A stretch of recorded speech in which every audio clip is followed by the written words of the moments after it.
Assalamualaikum warahmatullahi wabarakatuh. Innal hamdalillah nahmaduhu wa nasta'inuhu wa nastaghfiruh wa na'udzu billahi min shururi anfusina wa min sayyiati a'malina. Man yahdihillahu fala mudilla lahu wa man yudlil fala hadiya lahu. Asyhadu an la ilaha illallah wahdahu la syarika lah wa asyhadu anna Muhammadan abduhu wa rasuluhu wa ba'd. Kita masuk bab baru 46, Babu fadlil hubbi fillah, bab tentang keutamaan cinta karena Allah. Cinta karena Allah disebut di sini keutamaan. Kenapa? Karena tidak wajib. Nanti akan dijelaskan oleh beliau. Beda dengan al-wala wal bara, itu wajib. Wal hathu alaihi, anjuran, rangsangan, perintah untuk cinta karena Allah. Wa i'lamir rajuli man yuhibbuhu annahu yuhibbu, sunnahnya memberitahukan kepada seseorang kalau kita itu cinta kepada dia karena Allah. Ini lisan, ya, lisan. Bolehkah pakai perbuatan? Boleh, boleh. Justru itu yang lebih disukai. Ya. Mengatakan saya cinta kepada Allah mudah sekali, tapi membuktikannya yang sulit. Gitu. Saya cinta kepada ibu saya. Siapapun bisa ngomong seperti ini, tapi membuktikannya yang sulit. Saat kita ditunggu-tunggu oleh teman lama kita yang akrab, 20 tahun tidak ketemu, ditunggu di sebuah tempat yang bagus, hotel berbintang. Nah, saat itu orang tua kita, ibu kita juga manggil, nelpon, suruh nemenin ibu. Coba buktikan betul cinta kepada ibu. Maka membuktikan lebih bagus dari sekedar mengatakan.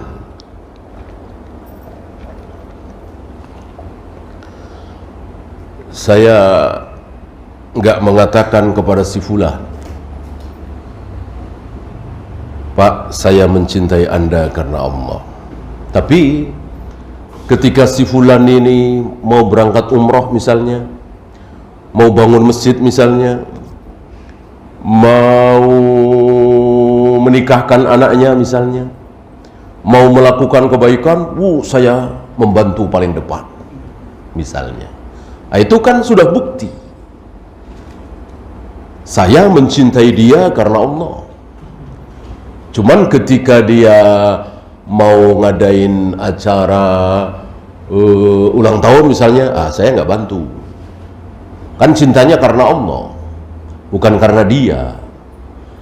Kalau ulang tahun saya bantu juga, ya berarti bukan karena Allah. Kan Allah tidak menyukai acara ulang tahun, bahkan membencinya, bahkan mengharamkannya. Gitu ya. Saling mencintai karena Allah adalah luar biasa, dan disunahkan kita menyatakannya, dan lebih disunahkan lagi apa? Membuktikan. Ya.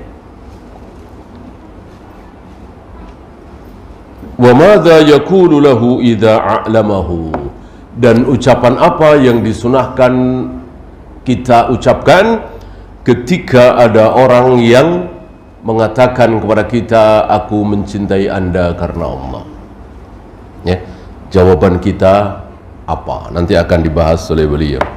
Kalau alhamdulillah kan yarhamukallah. Kalau assalamualaikum kan waalaikumsalam. Ya. Kalau barakallahu fiik, ada jawaban wa fiik barakallah, tapi ini tidak mutlak. Ya. Karena ada tiga atau 4 riwayat Rasul, sahabat mengucapkan barakallahu fiik, tapi tidak dibalas dengan wa fiik barakallah. Artinya tidak mutlak. Ada muqayyad di situ, dihubungkan dengan pemberian atau hadiah atau sedekah.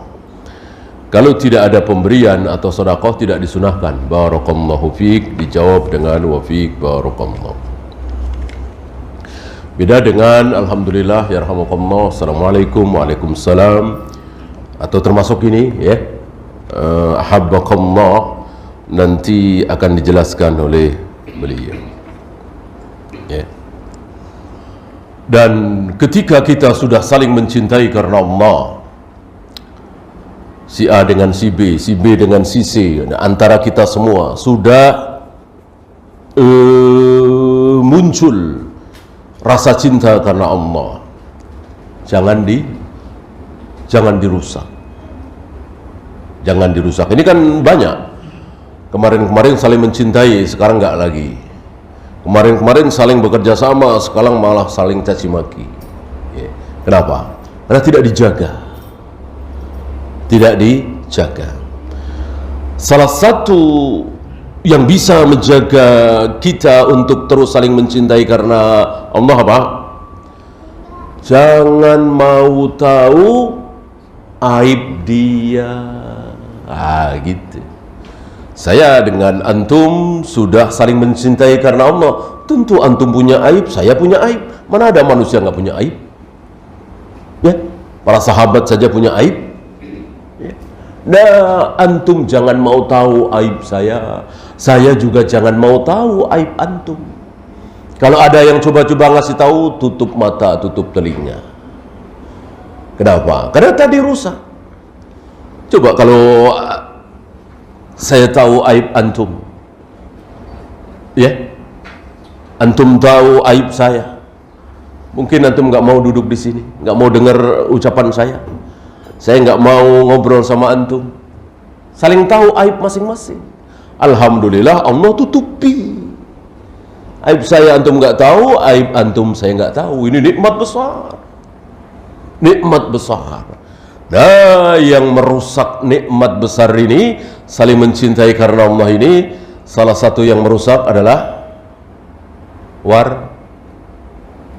wartawan. Wartawan ini merusak. Ya, wartawan tentang aib ya. Wartawan pembangunan ya tentu bermanfaat. Wartawan, si fulan korupsi, si fulan berzina, si fulan berjudi, si fulan tertangkap sedang begini. Ini aib. Apa pentingnya buat kita tahu? Nggak ada pentingnya. Ya, maka Islam luar biasa. Nggak tahu apa-apa, tiba-tiba si fulan dipancung, dipenggal lehernya. Ya, kalau penggal lehernya memang sudah perintah Allah, wal yashhad adabahu mata'ifatu minal mu'minin. Hendaklah hukuman itu disaksikan oleh kaum muslimin di depan umum, di depan masjid. Kita mungkin di Monas. Ya kalau sekarang gampang kan, tinggal di siaran langsung. Gitu. Kasusnya apa nggak perlu tahu. Ya, ini Islam. Beda dengan demokrasi. Demokrasi beda. Justru yang disorot, yang di siaran langsung, yang disebarkan apanya? Proses maksiatnya itu. Ini luar biasa. Setan dari mana yang mengajarkan prinsip seperti ini? Justru proses maksiatnya. Bunuhnya gimana? Oh, dibawa dulu, ya, pura-pura diajak makan bareng. Habis itu ditusuk, habis itu diracuni misalnya. Ini setan ini. Ya, Islam nggak mengajarkan seperti itu. Itu cara orang-orang kufar. Karena mereka nggak punya cara, mereka ngarang sendiri. Beda dengan kita kaum muslimin, sudah punya cara. Di mana? Di wahyu Al-Quran dan Sunnah. Gimana caranya? Udah, jangan disebarkan. Tahu-tahu penggal lehernya, tahu-tahu potong tangannya. Lo tertutup, emang iya untuk melindungi. Kalau demokrasi kan semua harus tahu, terbuka. Kita kawal peristiwa ini, kasus ini. Jangan sampai begini. Apa kita mau katakan kita lebih pintar dari para sahabat? Kita lebih benar dari para sahabat? Kita lebih bertakwa dari para sahabat? Kita lebih hebat, lebih beriman, lebih berilmu dari para sahabat? Tentu nggak ada yang berani bilang seperti itu kalau dia betul-betul muslim. Ini cara sahabat seperti itu. Nggak tahu apa-apa, tiba-tiba dipenggal lehernya. Nggak tahu apa-apa, tiba-tiba dipotong tangannya. Ya, lah kalau begitu nanti sewenang-wenang dong pemimpin. Emang pemimpin sekarang nggak sewenang-wenang? Emang dengan demokrasi lalu tidak sewenang-wenang? Justru demokrasi itu mudah dipermainkan. Ya. Kalau justru seorang pemimpin, seorang perdana menteri, seorang presiden yang baik, yang jujur, yang amanah, yang akan membuat satu peraturan yang bagus, satu undang-undang yang bagus, nggak bisa. Padahal presiden nggak bisa, perdana menteri nggak bisa. Kenapa? Yaitu direcokin oleh ratusan orang. Karena ratusan orang ini nggak sependapat, atau beda partai, atau apalah, atau ada kepentingan. Semakin yakin kita bahwa sunnahlah yang terbaik. Sunnah itulah satu-satunya jalan keluar bagi kaum muslimin. Ya. Kita pelihara. Ketika kita sudah mencapai keadaan yang baik tadi, saling mencintai karena Allah, kita pelihara.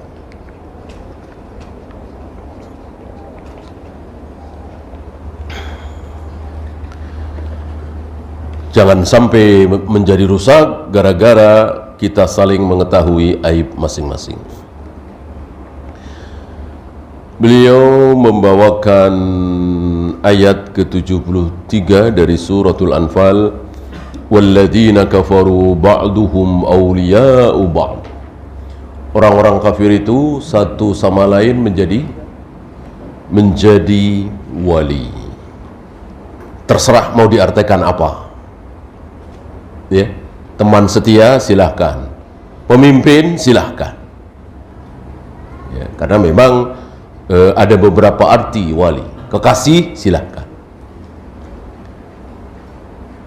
Yang mau diartikan apapun, tetap haram bagi kita kaum muslimin memilih pemimpin orang kafir. Kalau mau diartikan pemimpin, ya udah jelas, sudah terang benderang. Apalagi di surat Al-Maidah itu ya, janganlah kalian jadikan Yahudi, Nasrani, orang-orang kafir menjadi pemimpin. Udah jelas, terang benderang. Sekarang diartikan teman setia atau kekasih ya. Apakah dengan demikian kemudian menjadikan orang kafir jadi pemimpin, menjadi pemimpin kemudian jadi boleh? Tentu lebih tidak boleh lagi. Kan ada mafhum mukhalafah, ada mafhum muwafaqah. Ya, orang kafir itu kita jadikan teman setia aja nggak boleh. Padahal teman setia bisa apa sih? Bisa ngatur kita? Enggak. Bisa nyuruh-nyuruh kita? Enggak. Bisa maksa kita? Enggak. Itu nggak boleh. Apalagi pemimpin. Pemimpin kan jelas bisa nyuruh-nyuruh kita, ngatur kita, ngelarang kita. Nggak boleh begini. Namanya juga pemimpin kan? Presiden, perdana menteri, raja. Tentu mimbabil aula, lebih tidak boleh lagi. Ya. Maka mau diputar-putar kemana tetap tidak boleh. Haram menjadikan seorang kafir menjadi pemimpin kita. Ya. Tentu ayat ini ditujukan kepada kaum muslimin yang punya wewenang untuk memilih pemimpin. Bukan kita. Dalam Islam kan rakyat tidak berhak memilih pemimpin. Yang berhak memilih pemimpin itu yang alim, yang bertakwa, yang ahli ilmu, ahlul halli wal aqdi. Kalau demokrasi kan tidak, mau tukang cendol, mau tukang cilok, mau tukang ojek, mau baca saja terbata-bata, nggak tahu apa-apa tentang ini, tentang itu, bahkan nggak pernah sholat, nggak pernah puasa, sering mabuk, dipersilahkan untuk memilih seorang pemimpin. Innalillah.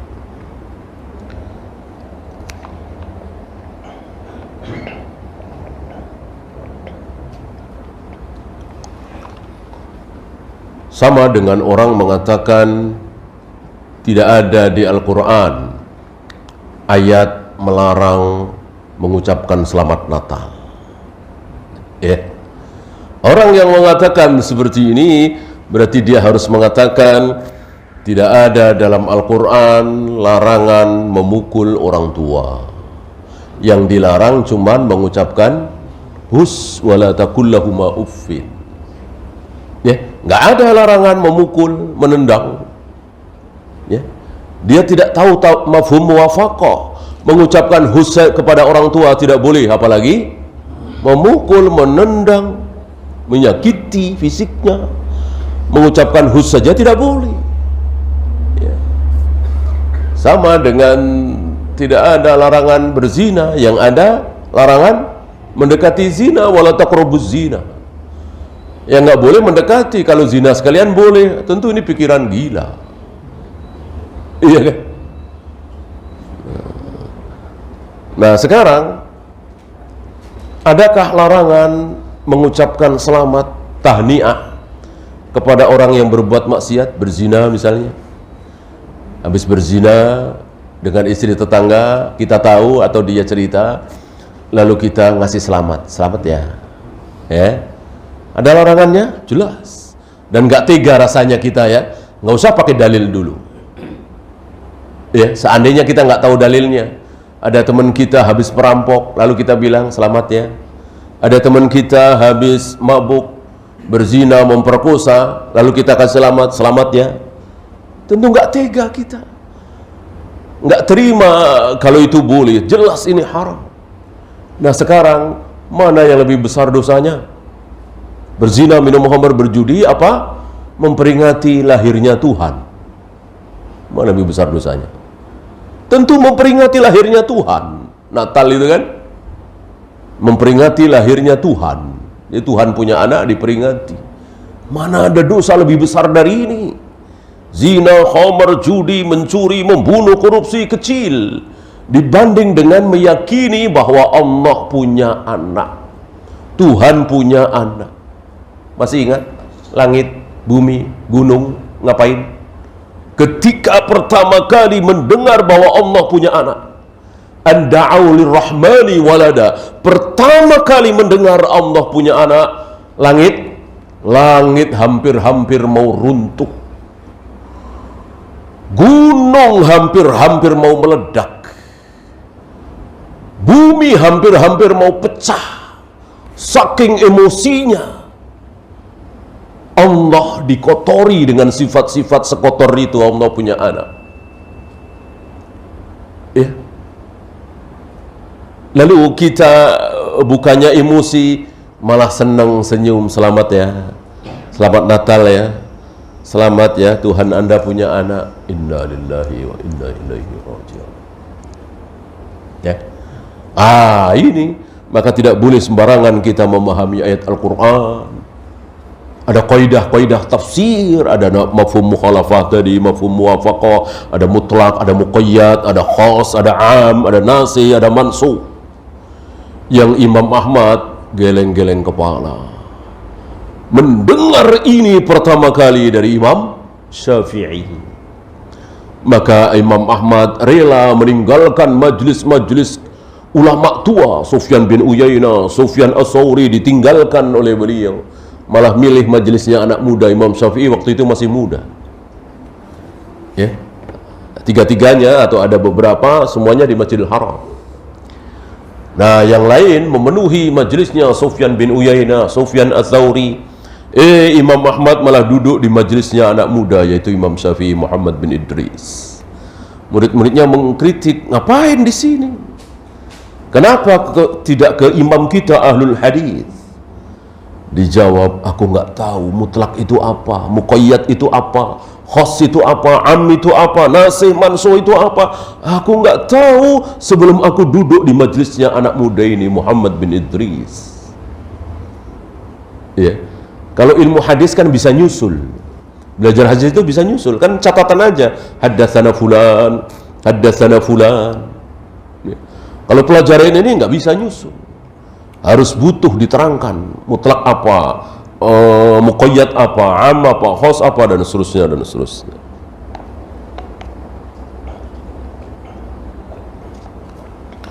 Nah, ditegaskan di ayat ini orang-orang kafir itu menjadi wali, menjadi teman setia, menjadi pemimpin satu sama lain. Berarti bukan untuk orang kafir.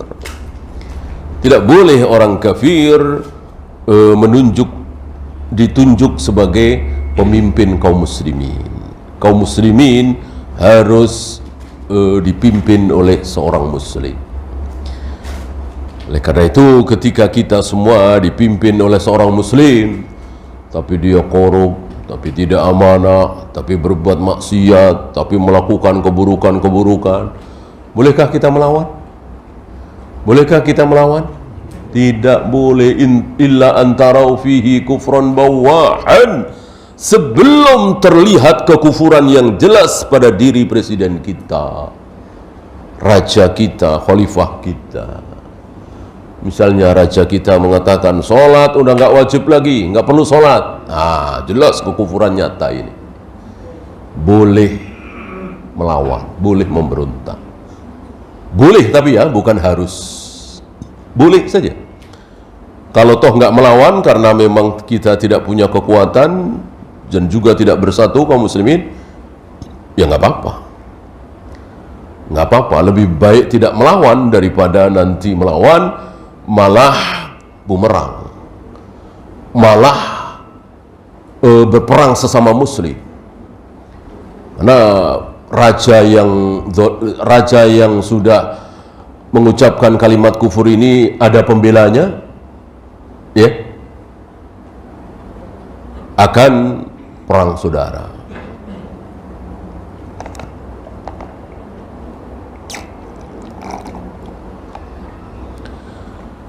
Illa taf'aluhu takun fitnatun fil ardi wa fasadun kabir. Jika kalian tidak melakukan itu, artinya malah sebaliknya, saling berkasih sayang kepada orang-orang kafir, tidak ada wala dan bara, maka akan terjadi fitnah di muka bumi, akan terjadi kerusakan besar. Dan hari ini sedang kita saksikan. Kerusakan besar itu sedang kita saksikan. Kenapa? Karena banyak di antara kaum muslimin berkasih sayang dengan orang-orang kufar. Ya. Di zaman para sahabat luar biasa, bahkan ada keputusan dari Umar, walaupun ini bukan dari Allah dan Rasulnya, tapi menunjukkan betapa Umar dan kaum muslimin hari itu betul-betul wala dan bara diterapkan sekali. Apa? Jangan menjual tanah kepada orang kafir. Dilarang menjual tanah kepada non-muslim. Ini salah satu kebijakan Umar. Kan ada syarat-syarat Umari terkenal itu kan. Salah satunya itu. Untuk apa? Wala dan bara. Lihat hari ini kaum muslimin.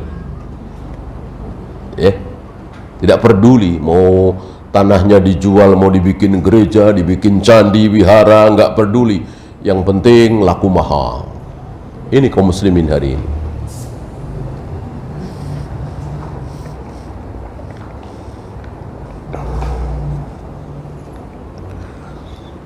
I'lam ayyuhal akh annal hubba fillahi wal bughda fillahi laisa huwa muwalatil mu'minin wal bara' minal musyrikin. Cinta karena Allah, benci karena Allah, ini bukan otomatis wala dan bara'. Oh, jangan salah paham nih. Jadi seolah-olah kalau kita wala dan bara', otomatis cinta karena Allah, benci karena Allah. Nanti dulu, belum tentu.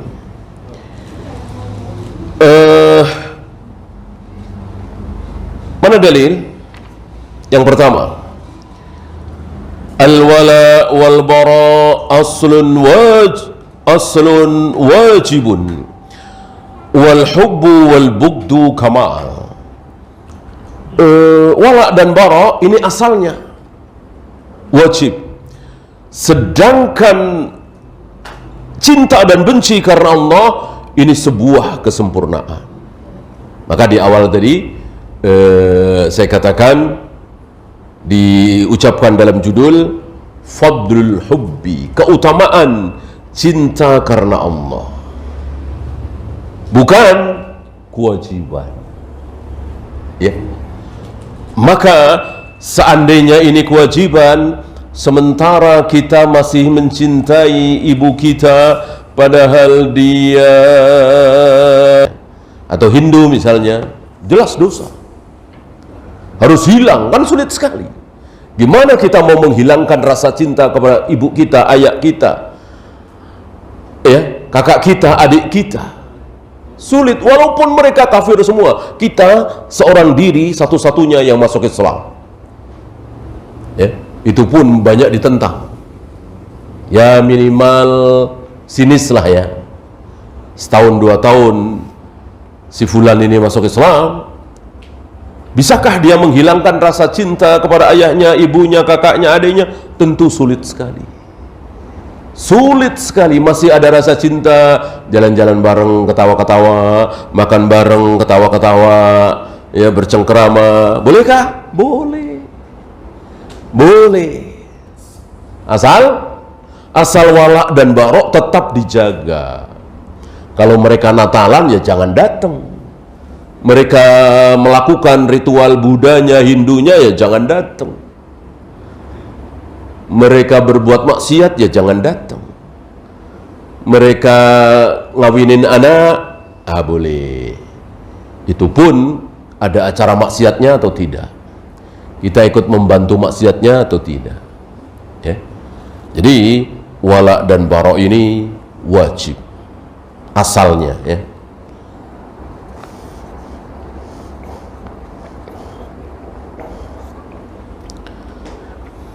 Ini sesuatu yang harus kita fahami. Yang kedua, wal hubbu wal bughdu min lawazimil wala wal bara wa laysa bil aqs.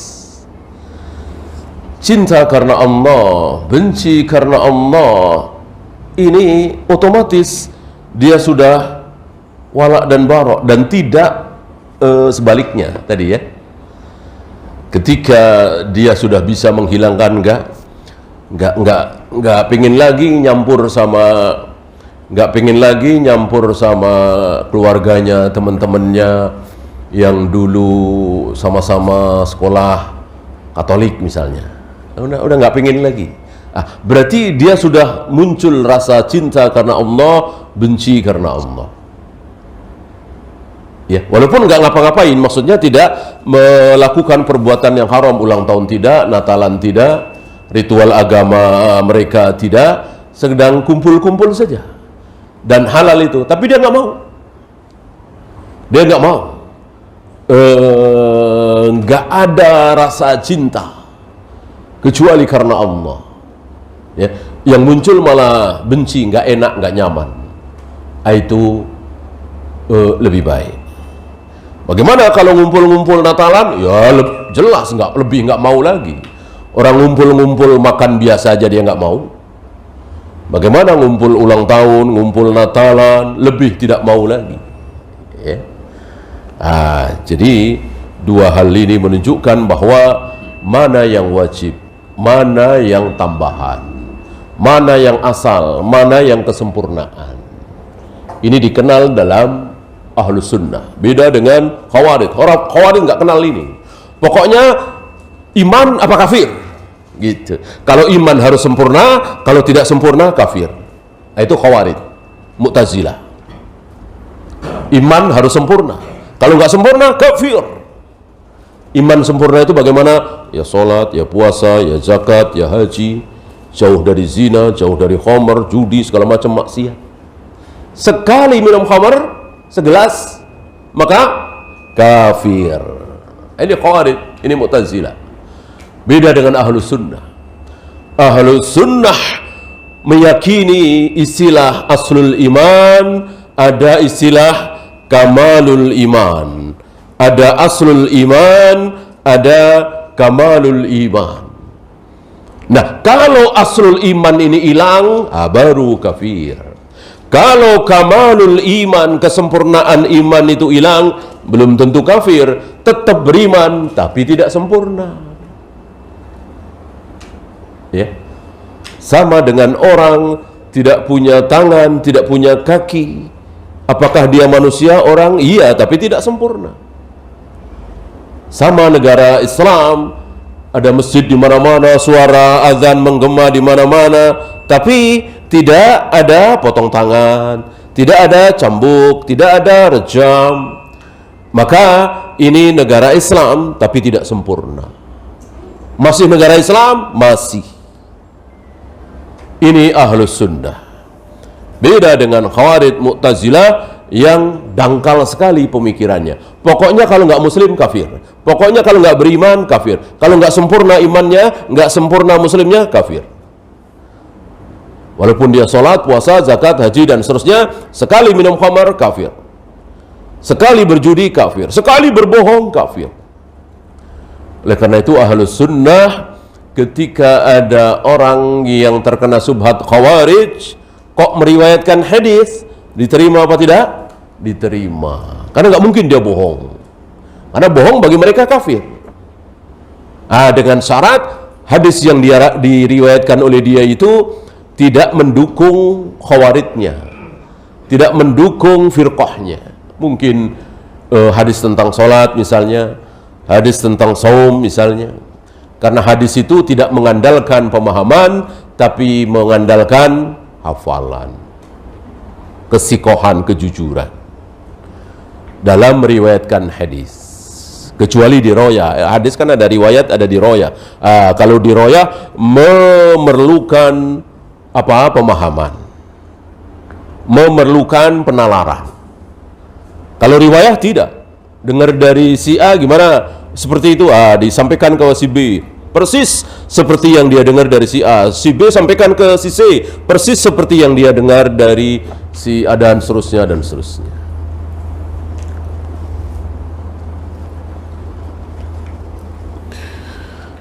Kemudian beliau bawakan akhir surat Al-Fatih.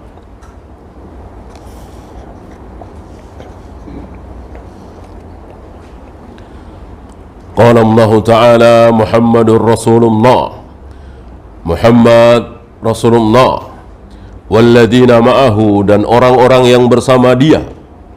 Berarti siapa? Abu Bakar, Umar, Utsman, Ali, Zubair, Talha, para sahabat.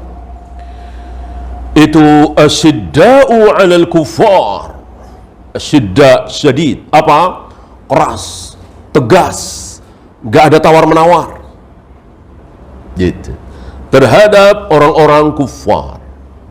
Salah satu ciri sahabat, manusia kaum muslimin terbaik adalah asyidda'u 'alal kuffar, tegas, keras. Tidak ada toleransi terhadap orang-orang kufar. Bunuh, bunuh. Hukum, hukum. Enggak.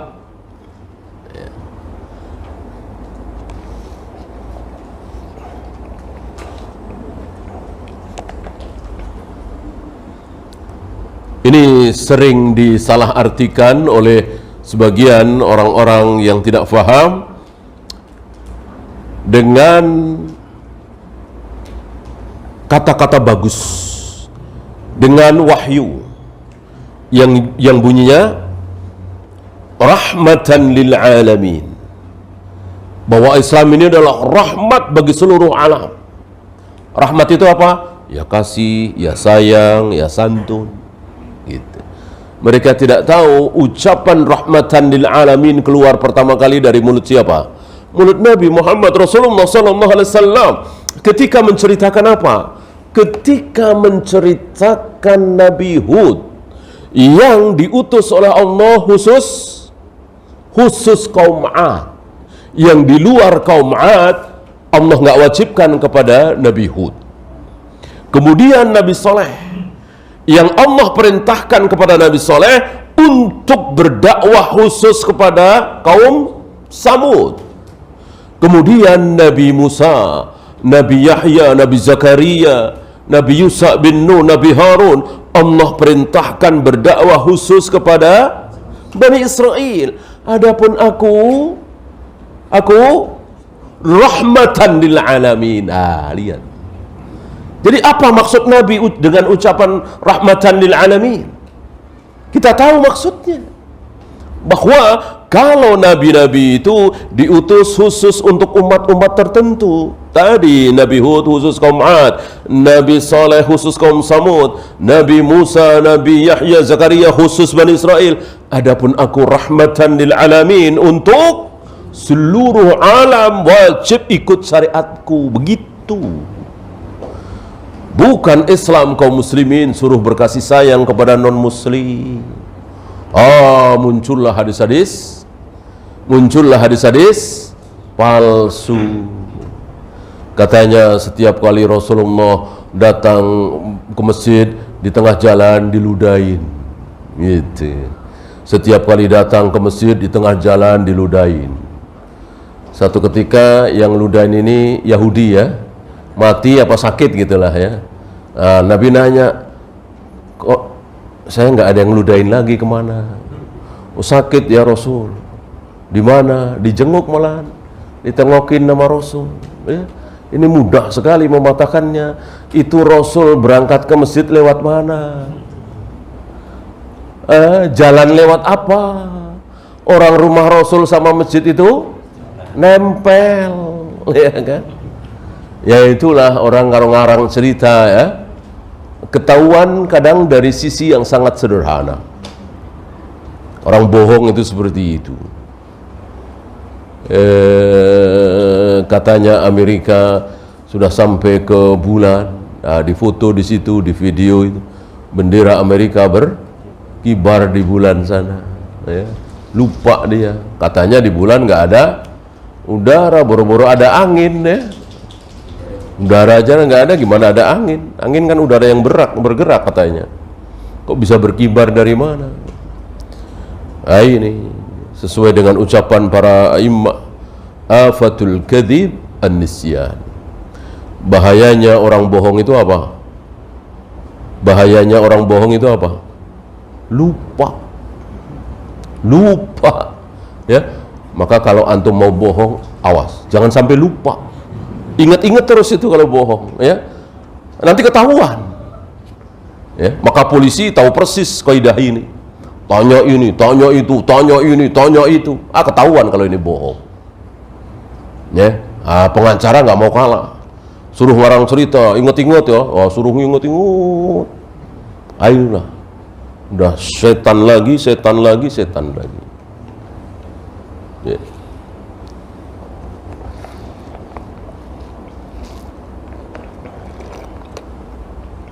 Banyak cerita palsu tentang hal itu, ya. Sepertinya mau menyanjung-nyanjung Nabi, pada hakikatnya telah merendahkan Nabi SAW, ya. Dan merendahkan para sahabat. Bagaimana para sahabat diam, nabinya diludahin orang Yahudi, ya. Aneh. Dan jelas itu palsu, nggak ada riwayat seperti itu. Ada lagi cerita Nabi menyuapin orang gila katanya tiap hari, ya. Orang buta tapi setengah gila gitu, artinya selalu mencaci maki Nabi sallallahu alaihi wasallam.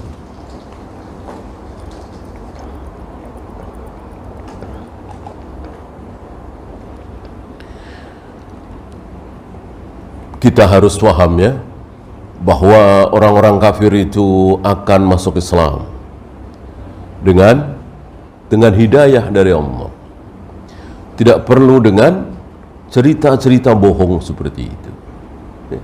Mereka berharap dari cerita-cerita bohong ini banyak orang-orang kafir yang kemudian simpati kepada Nabi lalu masuk Islam. Enggak butuh.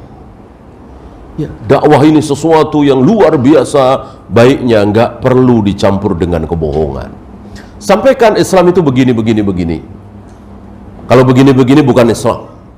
Terima silahkan, enggak ya sudah. Tidak perlu dengan kebohongan. Beda dengan agama tertentu. Ada agama tertentu yang membolehkan bohong.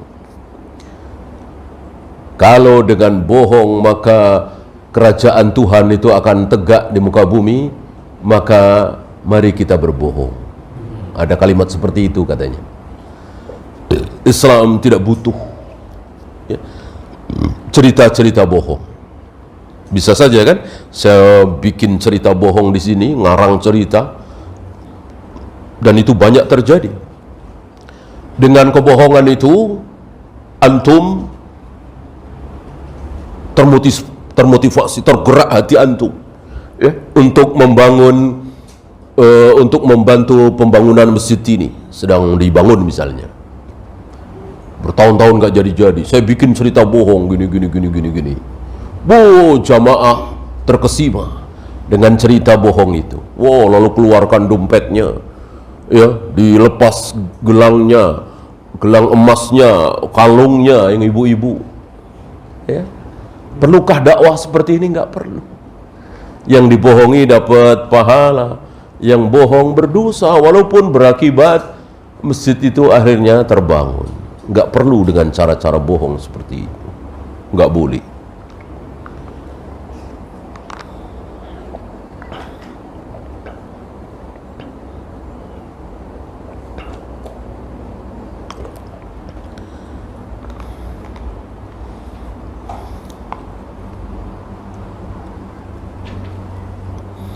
Kemudian ruhama'u bainahum, saling berkasih sayang kepada sesama mereka, sesama muslim. Dari kalimat kedua ini sudah jelas apa yang dimaksud dengan asyidda. Berarti lawan kata ruhama. Ya. Jadi kalau sesama muslim saling mencintai, saling menyayangi, saling sabar, saling menasehati terhadap orang-orang kafir, enggak ada rasa kasih sayang. Mestinya seperti itu. Ya. Nah, bayangkan papasan di jalan saja, kita nggak boleh ngalah, harus dia yang ngalah. Luar biasa, sekecil itu.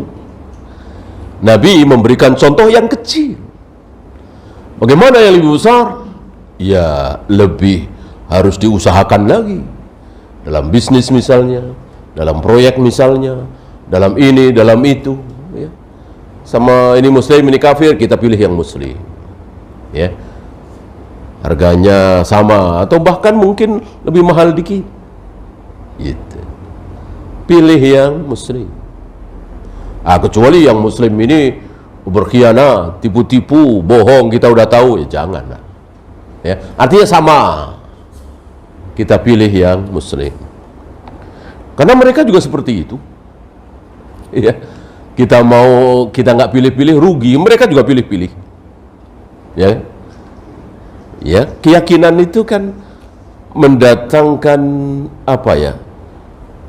Wala dan bara. Mereka nggak tahu istilah wala wal bara, tapi mereka mengamalkan itu. Sesama Hindu, sesama Yahudi, apalagi sesama Yahudi.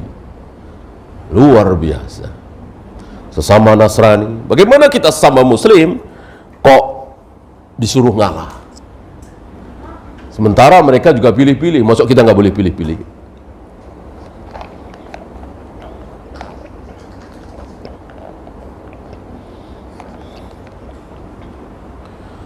Tarahum ruka'an sujadan, ruku' sujud. Tidak ada satupun sahabat, diriwayatkan, tidak ada satupun sahabat yang tidak sholat.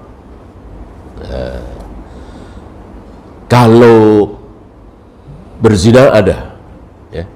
Jangan pernah mengatakan tidak ada satupun sahabat yang pernah berzina, yang pernah minum khamr, yang pernah berjudi, yang berbuat maksiat. Ini keliru. Ada. Yang tidak ada itu 3 pada diri sahabat. Yang tidak ada pada diri sahabat itu 3. 1. Syirik. Syirik. Tidak ada satupun sahabat yang berbuat syirik. Gak ada yang kenal jimat, keris, kuburan, keramat, segala macam. Betul-betul bertauhid murni, akidah sahihah. Yang kedua, bid'ah. Ini tidak ada pada diri sahabat. Bukan kesalahan dalam beragama ya. Kesalahan dalam beragama ada. Kan Ibnu Umar pernah salah dalam masalah mandi junub. Aisyah pernah salah dalam masalah sutruk salat. Bahkan Abu Bakar dan Umar pernah salah dalam masalah haji tamattu. Ibnu Mas'ud pernah salah dalam menikahi wanita ahlul kitab. Ada ya manusia kan? Tapi itu bukan menjadi satu bid'ah yang dibela. Beda dengan tahlilan, muludan, salawat nariyah, rajaban. Ini kan dibela. Dengan ayat, dengan dalil dibela. Adapun yang saya sebutkan contohnya ini nggak ada yang membela. Dan habis itu hilang. Gitu ya. Maka tidak ada satupun sahabat yang mengikuti Abu Bakar dan Umar dalam masalah tidak ada haji tamattu katanya. Nggak ada. Semuanya kembali kepada kebenaran. Bahwa Abu Bakar dan Umar pernah keliru, ya manusia kan. Nggak ada manusia yang belum pernah keliru.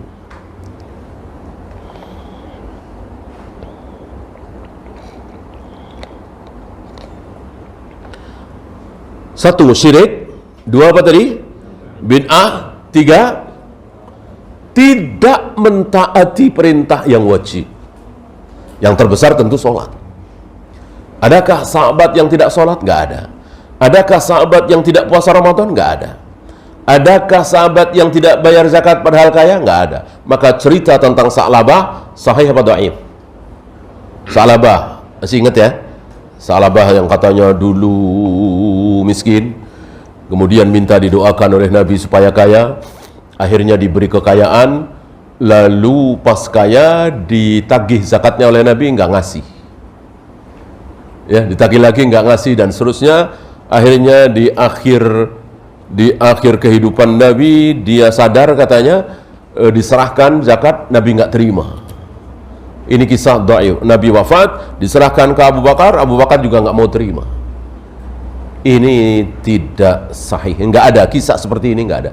Termasuk cerita tentang Alqamah yang mau dibakar oleh Nabi SAW karena nggak mati-mati, karena dia durhaka kepada ibunya, ini juga tidak sahih.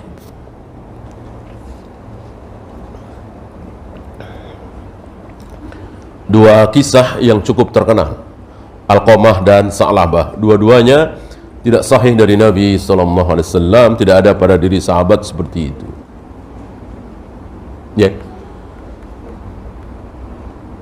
Yang tidak ada pada diri sahabat, pertama syirik, kedua bid'ah, ketiga tidak mentaati perintah, tidak sholat, tidak puasa, tidak zakat, tidak haji, nggak ada.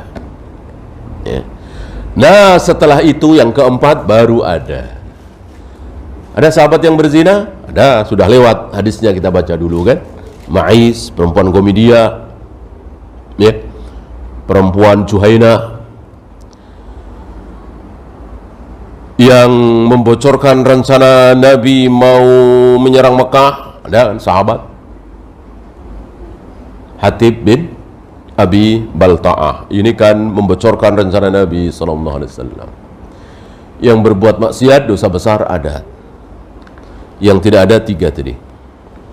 Tapi ingat, tidak ada sahabat yang terjatuh ke dalam zina 2 kali, terjatuh dalam khamr 2 kali, terjatuh dalam judi 2 kali, nggak ada.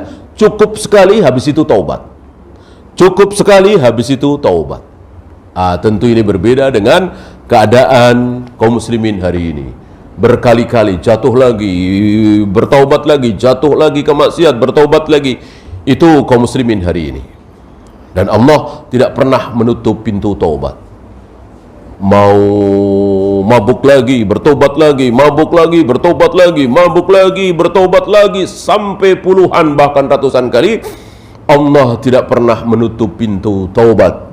Pintu taubat hanya akan ditutup oleh Allah ketika dua hal terjadi. Apa yang pertama?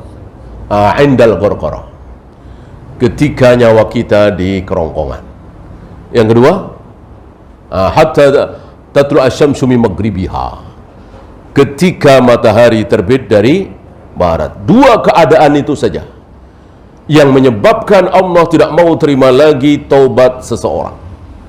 Sebelum itu terjadi, maka mau ratusan kali bolak-balik, ya, murtad masuk Islam lagi, murtad lagi masuk Islam lagi, murtad lagi masuk Islam lagi, Allah tidak pernah menutup pintu taubat.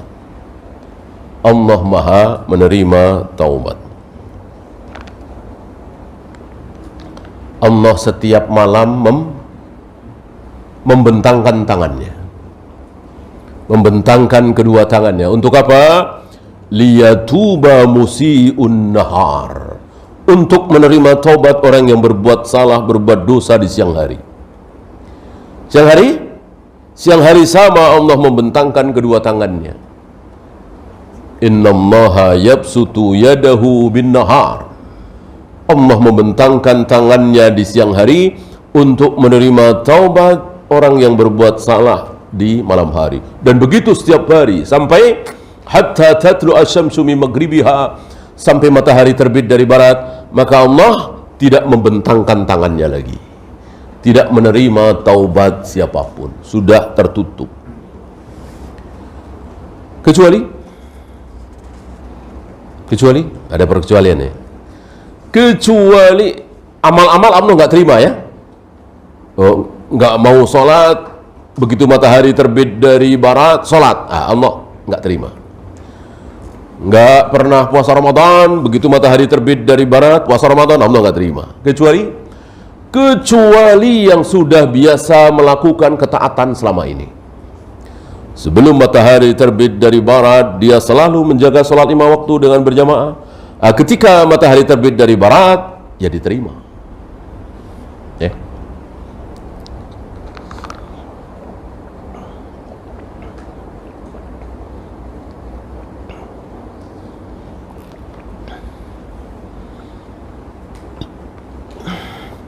Wayabtaguna fadlan minallahi wa ridwana, selalu mencari ridha Allah, selalu mencari karunia Allah dan ridha Allah.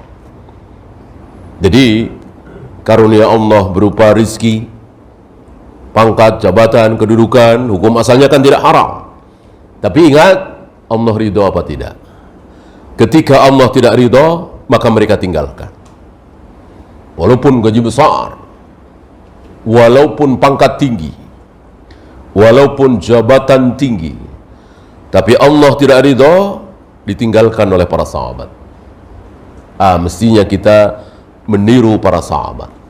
Walaupun puluhan juta bahkan ratusan juta gaji, tetapi harus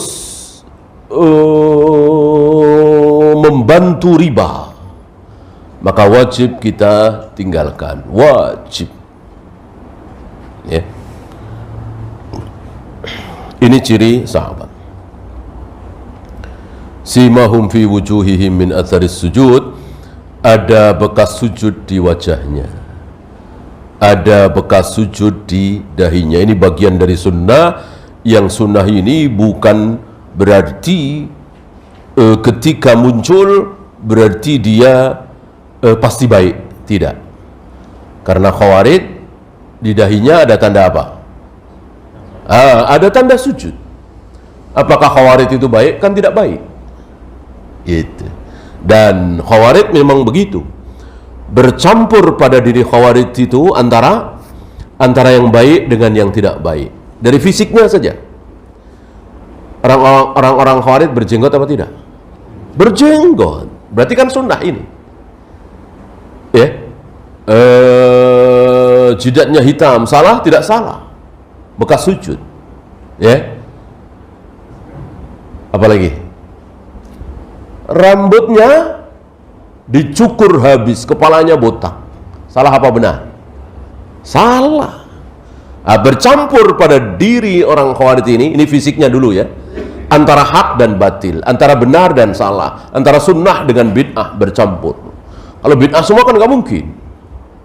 Nggak mungkin. Ya bukan Khawarij saja, Jahmiyah, Jabariyah, Asy'ariyah, Maturidiyah, semuanya tidak mungkin. Isinya dari alif sampai ya bid'ah semua, ya nggak mungkin. Sebid'ah Jahmiyah, Khawarij, Mu'tazilah sholat subuh 2 rakaat. Sunnah kan? Benar kan? Sholat maghrib 3 rakaat. Baca Al-Fatihah. Ini kan bagian dari sunnah. Ya. Nah, Allah dan Rasulnya menghendaki kita semua kaum muslimin dari alif sampai ya benar. Sholatnya benar, bahwa kita berdosa pasti. Ya. Maksudnya pemahaman. Pemahaman harus benar semua lah. Jangan ada yang salah. Ya. Kalau syahwat, ya. Kalau syahwat, iya. Lihat tadi sahabat, ada yang berzina, ada yang membocorkan rahasia Nabi, gitu. Apa? Syahwat. Karena ada kepentingan kan? Hatib bin Abi Balto'ah itu ada kepentingan syahwat. Kalau masalah subhat nggak boleh. Ya.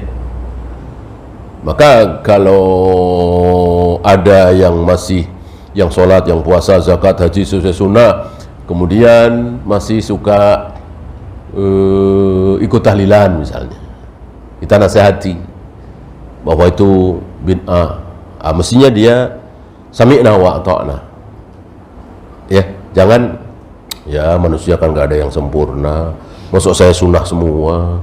Ya sekali-sekali lah bid'ah. Kan manusia nggak ada yang sempurna. Salah. Itu kalau syahwat. Ya, misalnya apa syahwat, berzina, minum khamr, berjudi, dan itu masa lalu, tentu harus taubat ya kan. Kalau masalah subhat harus benar, semua harus hilang semua subhatnya itu. Kalau masalah pemahaman, maka keliru ucapan seperti tadi. Ya nggak apa-apa, kan nggak ada yang sempurna, gitu ya. Maksud mau benar semua dari alif sampai ya harus benar semua. Ahlus sunnah benar semua. Ada dosanya itu di syahwat. Ya.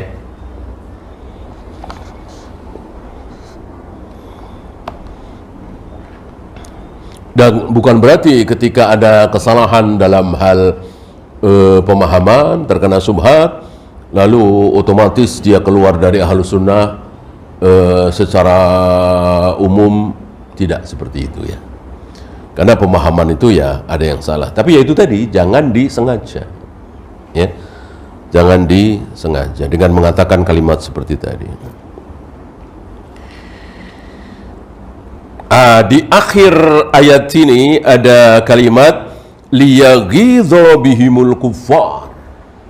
Dengan adanya para sahabat ini, Allah sengaja membikin jengkel, membikin marah siapa? Orang-orang kafir. Ya. Jadi yang pertama kali marah, jengkel, gondok, benci kepada para sahabat siapa? Orang-orang kafir. Maka kalau kita dibenci oleh orang-orang kafir, ini bagian dari sunnah. Sunnahnya para sahabat. Liyaghidha bihimul kuffar. Agar orang-orang kafir itu menjadi jengkel, marah, sesak dadanya. Bihim, him yang ini kembali ke walladzina ma'ahu, para sahabat. Ya. Maka jangan bangga, jangan senang, jangan puas kalau disukai oleh orang-orang kafir. Ya.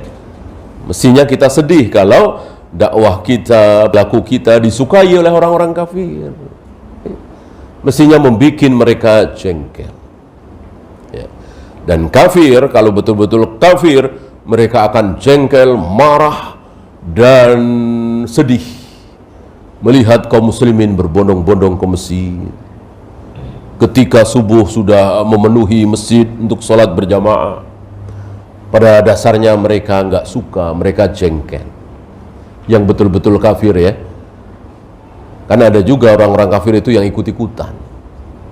Ya, orang awamnya gitu. Ini tokoh-tokoh kafirnya. Tentu kita tidak ragu dengan firman Allah, walan tardu ankal yahudu walan nasara hatta tattabi'a millatahu. yang namanya orang Yahudi Nasrani tidak akan pernah suka dengan engkau sebelum engkau mengikuti milah mereka. Nggak mungkin kita ragu dengan surat Al-Baqarah ini. Kita yakin betul bahwa mereka benci kepada kita kaum muslimin. Wallahu a'lam. Satu lagi, Rafidah. Ini waqad intaza'a al-Imam Malik min qawlihi liyagidha bihimul kuffar takfirur rawafid. Imam Malik tidak ragu mengatakan orang Rafidah itu kafir. Kenapa? Karena salah satu sifat Rafidah adalah membenci para sahabat. Para sahabat semuanya dibenci kecuali Ali, Hasan, Husain, Mikdad, Abu Dar, Salman, enggak sampai 10 orang. Mungkin 7 atau 8 orang. Sahabat yang mereka cintai, selebihnya dibenci, dicaci maki, bahkan dikafirkan. Nah, Imam Malik yakin Rafidah ini kafir. Karena mereka benci dengan mayoritas para sahabat.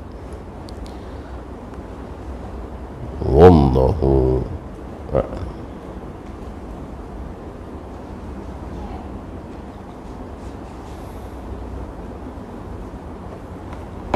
Ya, ada pertanyaan? Silakan.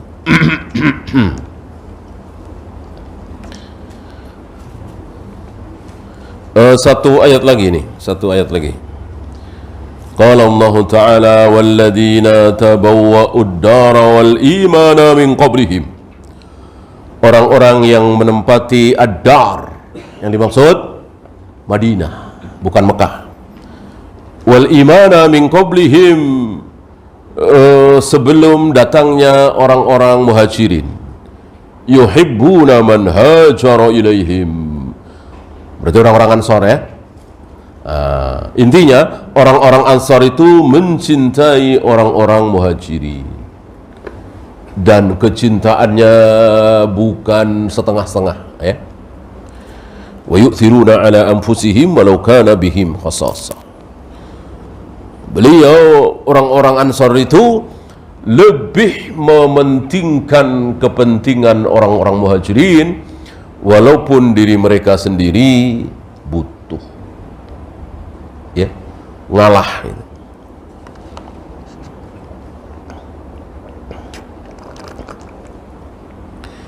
Ini akhlak para sahabat. Akhlak yang luar biasa. Ada pertanyaan? Silakan.